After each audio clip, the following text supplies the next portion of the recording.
We have a lot of projects in production right now with Garblic, so that means we're hiring a lot of actors, we're hiring a lot of crew members for our shorts. In general, because we're early on, my approach is hiring people for as cheap as possible. The same approach I use in entrepreneurship. But in today's video, I want to show you the process we used to hire a voice actor for our last comedy short. But also I want to tackle the question, are you charging too early? In services and in acting, I didn't realize they were so similar, but they are very similar. Your portfolio means everything. If you can get that one solid role or that one solid portfolio item, it opens you up to be able to charge. It opens the door to a lot of new things. But here's the problem we ran into. We were trying to cast a role. It was for a 2-minute cartoon short that we're gonna enter at film festivals, we're gonna pitch as a pilot, and it's a lot of opportunity. And I had one actress in mind for the role. Respected her work, reached out to her because I figured she'd have the right voice for it. She asked for info. Here's the exact email script. Anonymized, of course. I'm not out to embarrass anybody here. I want this to be a case study though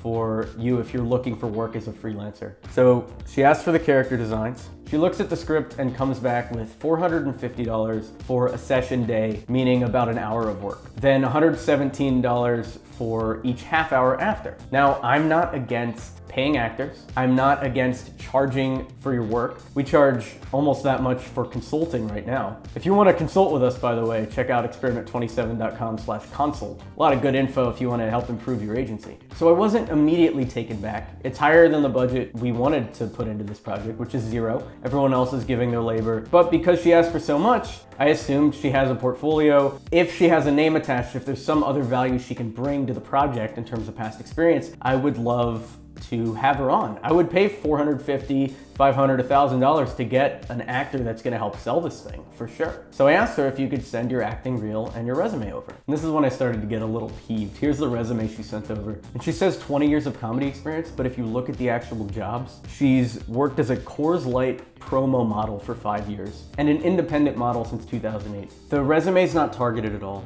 There's no portfolio here to back up the rates. And then when you look at training, the #1 thing is a Steve Martin masterclass. I love masterclass. In fact, I'll put an affiliate link down below in the description if you want to check it out. The Steve Martin class is amazing. Don't get me wrong. Should it be the #1 thing on an actor's resume when they're trying to charge $450 for an hour? I would say no. If I was this actor, I would do as many roles as possible for free until something got sold. Or if I really needed to get paid, I would look up what's the average hourly rate for an actor, and I would ask for the bare minimum, $15, $20 an hour. Because I, as a producer, am not against paying talent. I would pay $40, $50 to a voice actor to get them into this short cartoon. But the bigger lesson here is know when to charge. So I reached out to another actor that I've had a little bit of contact with, saw her around the scene, and her response, as a professional, is completely different, night and day. So I said, hey, we're working on a script that your voice would be awesome for. She's a Persian teacher. Want to look at it? Same day she responds, definitely send it over. I give her a little bit more info on the role. Immediately count me in, let me know the next step. I get back, are you around for an hour or two next week to record? She says, yes, let me know a day or two in advance, and I'm all yours. For context, this is an actor with 4 or 5 times more experience than the one that wanted to charge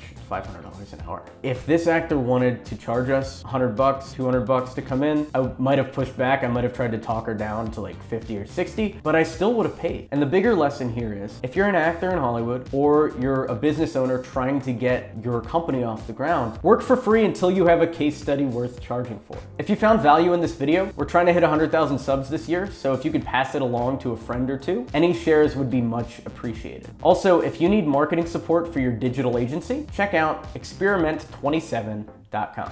Thanks.